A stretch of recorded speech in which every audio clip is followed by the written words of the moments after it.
Hi, it's Neale again here. In this video, I want to cover 3 methods that you can use to improve your client's quality of life by reducing or eliminating their pain. Now, there are numerous methods of working with pain, and in fact, many of the methods that work with anxiety also work with pain. So that's something to bear in mind. And when you start working with pain, what you're going to find is that it's really easy. It really is easy to dramatically improve the quality of people's lives. So for example, you probably know about the Wolf scale, the scale of 0 to 10, of 10 being like the worst pain in the world and 0 being totally fine, comfortable. Always, when you're working with pain, find out currently where the person is. Ask them, so on a scale of 0 to 10, how bad is the pain, or what's the pain right now? And get a reading on that. Now, if you've got someone who's traditionally, their pain level is around 7 or 8, something like that, and you can bring that down to say 3 or 4, you've dramatically improved the quality of their lives. You know, you don't necessarily have to get rid of it completely. If you just lower it and teach them how they can lower it, then you have dramatically improved the quality of their life. So these 3 techniques are ways in which you can quickly and easily not only work with them in the session and reduce the pain, but you can teach them how to do this themselves, so they can manage their pain themselves and be much more comfortable and get off some of the drugs that they've been on, which cause a host of other problems along the way. So technique number 1, and if you've watched any of my channel, you've probably seen this one before, and that is a collapse anchors. And I say, a lot of the techniques for pain are also ones that work with anxiety and those sort of things. So this is what brings in the collapse anchors. So how do you use a collapse anchors with pain?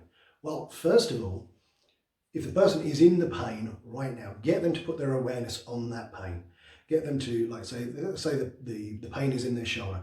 Get them to put their awareness on that pain right now. Notice what they notice. Notice what they feel. And maybe anchor them on the back of one hand. Okay, so you've anchored the pain. Then what you want to do is to use a pattern interrupt. So you get them to open their eyes, look around the room, just ask them, you know, what their shoes feel like on their feet. Have them look around the room, maybe see everything that's green or red or whatever. Ask them a question that has no relationship to whatever it is that you're doing that breaks their state. Okay, so you break the state. Then what you want to do is to have them recall a wonderful time in their life. A time when they were perhaps in control of their own life, maybe in a time as a child, time as an adult, maybe in a birthday, a celebration, a birth of a child, something like that. And have them fully associate to that feeling and then anchor them on the other side. So now you've got 2 anchors. You've got one on one side, one on the other side. Then what you can do is you fire both the anchors and hold them down. And what will happen is both of those neurological states are going to fire off simultaneously, and the dominant one is going to override the other one. Now, if you've got a really powerful positive anchor on that side, then it's going to overcome the negative one, and they are going to feel so much more comfortable. So then what you do, once you've done that, you can add a bit from EFT and get them to roll their eyes around one way and then round the other way, hum happy birthday. Great. So on a scale of 0 to 10, now where are you? Oh, that's funny. That's about 2. God, that feels like so much better. Great. Now, just teach them how to do that. Have them, at any time when they feel pain or discomfort, focus on the pain a little bit, squeeze one hand, and just do that whilst they focus on the pain, then release the hand, shake it off, and then have them recall a wonderful, happy time in their life, a time when they felt in control of their own life and their own behaviours, maybe in a time as a child, time as an adult, birthday, celebration, holiday, whatever. As you begin to feel these wonderful feelings come back, squeeze that hand. So you've got 2 powerful anchors, get them to fire them off. They can then use this at any time they want. And the other thing it's doing, it's not only just working as an anchor, you're putting their attention somewhere else. So it's really, really, really powerful way of getting them to reduce their pain levels really quickly. So that's one. The second one comes from NLP, and it's called an overlap. And what you're doing is you're going from one representational system to another representational system. And again, this is a sort of thing that works really well with anxiety, but it works really well with pain as well. So you say to them, okay, so where's the pain? Oh, it's in my shoulder. Okay, I want you to notice the shape of the pain. Okay, now, I'm not saying to them, is there a shape to the pain? Because they may say, no, there's no shape. It's just pain. But if I say, I want you to notice the shape, what that's called is, the word notice is what's called a presupposition of awareness. It's not a question of whether or not there is a shape to the pain, that they're just noticing the shape of the pain. Okay, notice the shape of the pain. What shape is it? Oh, it's kind of like a rough ball with points on it. Okay, great. What color is it? Oh, it's like a black, horrible color. Okay, great. What I want you to do, just for a moment, I would like to imagine putting that black ball with the points on it out there in front of you. And I want you to see that out there. As you see that out there, notice how that feels different. Again, presupposition of awareness. Notice how that feels different. They should notice some difference because now they're dissociated from the pain. They're seeing it out there.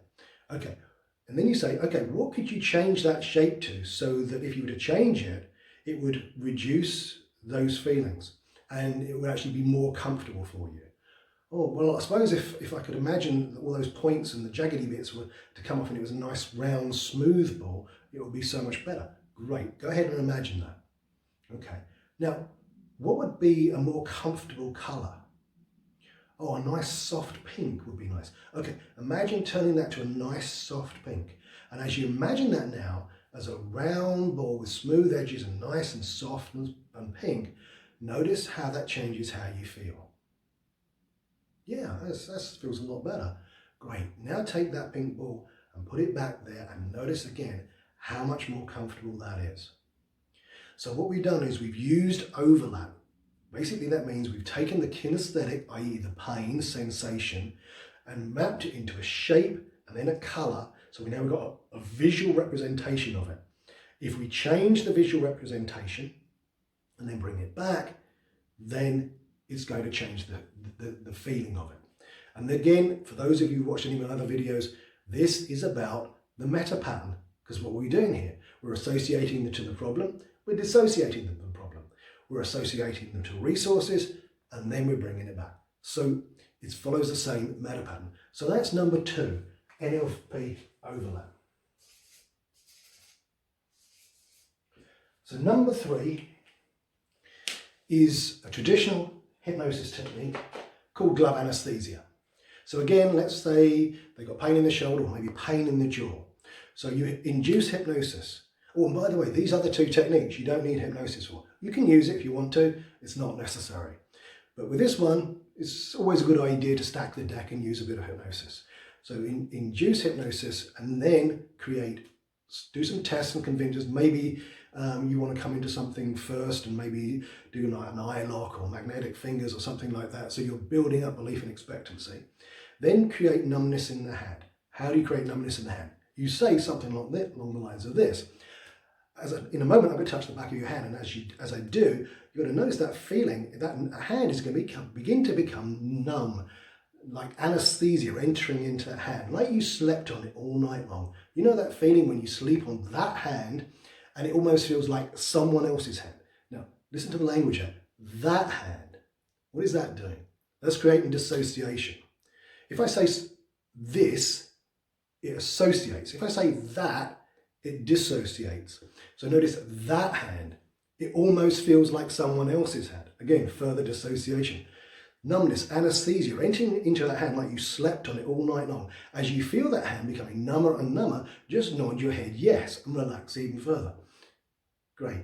Okay, now I'm going to lift and I'm going to rotate that hand, and as I do, that hand's going to become 10 times number. Numbness, anesthesia flowing into that hand like you slept on it all night long. As you feel that hand becoming really, really numb, just nod your head yes and relax even further. Yes, great. Now in a moment I'm going to be touching on the back of your hand here, And as I do, nothing I do here will bother you, disturb you in the least. And then what you do as a therapist, you pinch the back of their hand really hard.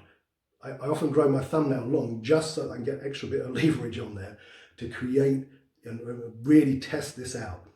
So you're pinching the back of the hand really hard. And then you say to them, I want you to open your eyes and just notice what I'm doing on the back of your hand. Of course, they open their eyes and go, oh my God, big nail mark. And you go, shouldn't that be painful? And they go, well, yeah. And you say, well, here's a test. Let me touch the other hand and notice how sensitive that one is. And do that one, they're going to go, oh, ouch. So now you've got numbness and anesthesia in that hand. So then, you say, okay, now close your eyes. And let's say they've got toothache. So great. So bring your hand, that numb hand, up to your mouth. Place it on the side of your face. And as you do, I want you to notice how that numbness now begins to transfer out of that hand into your jaw, into that tooth, completely numbing the jaw and the tooth. Numbness, anesthesia flowing into that side of your face now. Numbness, anesthesia. As you feel that part of your face becoming numb, completely numb now, just nod your head yes and relax even further. Yes.